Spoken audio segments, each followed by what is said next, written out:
MP board के class 9th के सभी विद्यार्थियों, जिस घड़ी का आपको इंतजार था, आपका जो 9th का, ठीक है, हिंदी का जो 1 अप्रैल का जो पेपर है वहां कुछ इस तरह का रहेगा। देखिए पूरा सॉल्यूशन है, ठीक है, यहां से देखिए पूरा सॉल्यूशन यहां पर तैयार किया गया है, ठीक है, ये सारे नोट्स आपको मैं उपलब्ध कराऊंगा। चलिए तो बिना किसी देरी के वीडियो को स्टार्ट करेंगे।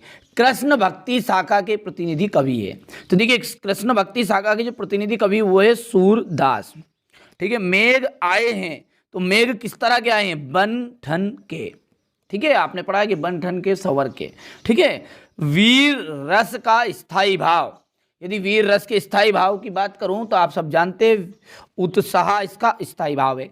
एकांकी में कितने अंक होते हैं, देखिए एकांकी जो होती है वो 1 अंक वाली होती है। अच्छा, अंक का मतलब क्या है, आपने टीवी में नाटक देखी, हाँ देखते हैं, तो भैया जो एपिसोड बोलते हैं ना, एपिसोड, उसे ही कहते हैं हिंदी में अंक। तो ये एक ही एपिसोड में खत्म हो जाती है एकांकी। और जो नाटक है आप तो जानते हैं, पिछले एपिसोड में आपने ये देखा, वो देखा, फलाना देखा, ठीक है।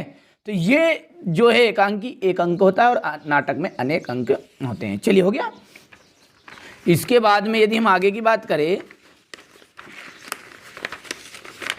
यहां से देखिए पिता और माता पिता में कौन सा समास है, ठीक है। तो माता पिता में जो है वो है, ठीक है, द्वंद्व समास।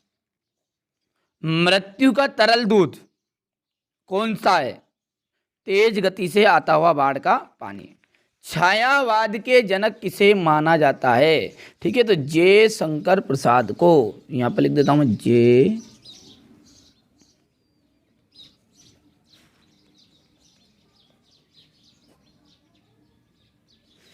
प्रसाद को। महाकाव्य के में जीवन का रिक्त स्थान चित्रण होता है, तो महाकाव्य में जीवन का संपूर्ण चित्रण होता है,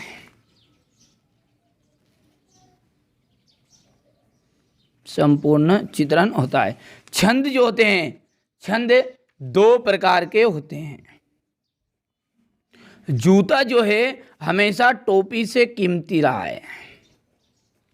शब्द से जुड़ने वाले, शब्द के पहले जुड़ने वाले रिक्त स्थान कहलाते हैं, तो शब्द के पहले जुड़ने वाले उपसर्ग कहलाते हैं।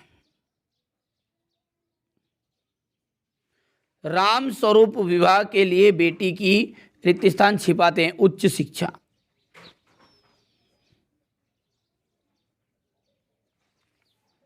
चलिए हो गया इतना। अब है सही जोड़ी। देखिए रसखान जो है, रसखान का जो पूरा नाम है वो है सैयद अब इब्राहिम। काव्य की जो आत्मा है वो रस को माना गया है।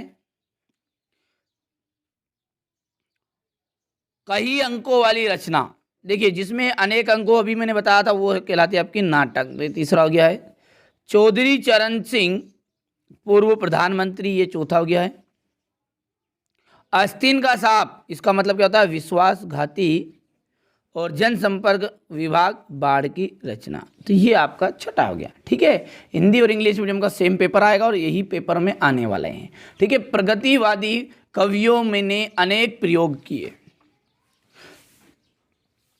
ठीक है। ये सत्य है या असत्य, तो ये बात आपकी असत्य है, ठीक है। चलिए, जहां नायक नायिका के विरह का वर्णन हो वहां संयोग श्रृंगार होता है। देखिए वहां पर वियोग श्रृंगार होता, तो ये बात भी अब क्या हो गई है, असत्य हो गई है। सुमति अपने यजमानों में लोकप्रिय था, ये सत्य है आपका। ही मात्र भर निपात सप्त है, ये भी सत्य है।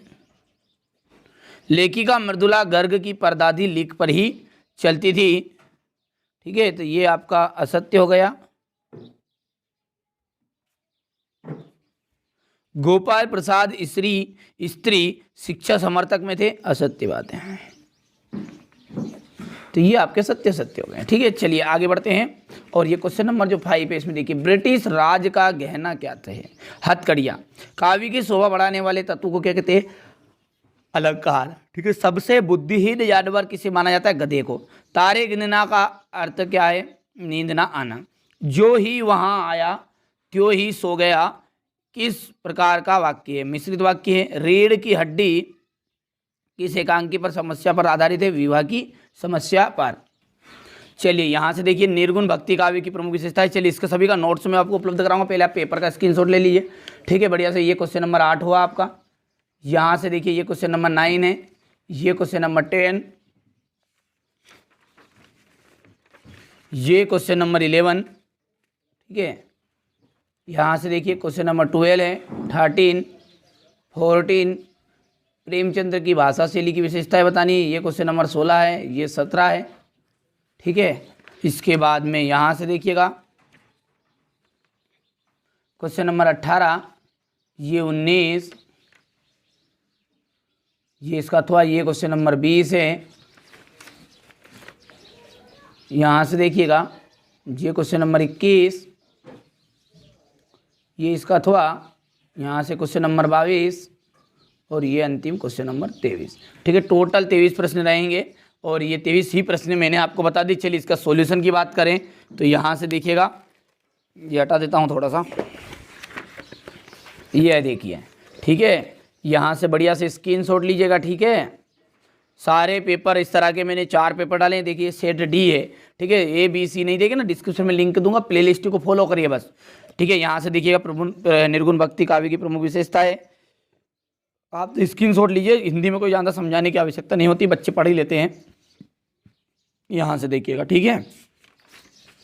क्वेश्चन नंबर 7 में था, ये लता ने बादल रूपी मेहमान को किस प्रकार तरह से देखा और क्यों, ले लिया स्क्रीनशॉट। ये इसी के अथवा वाला क्वेश्चन देख लीजिए।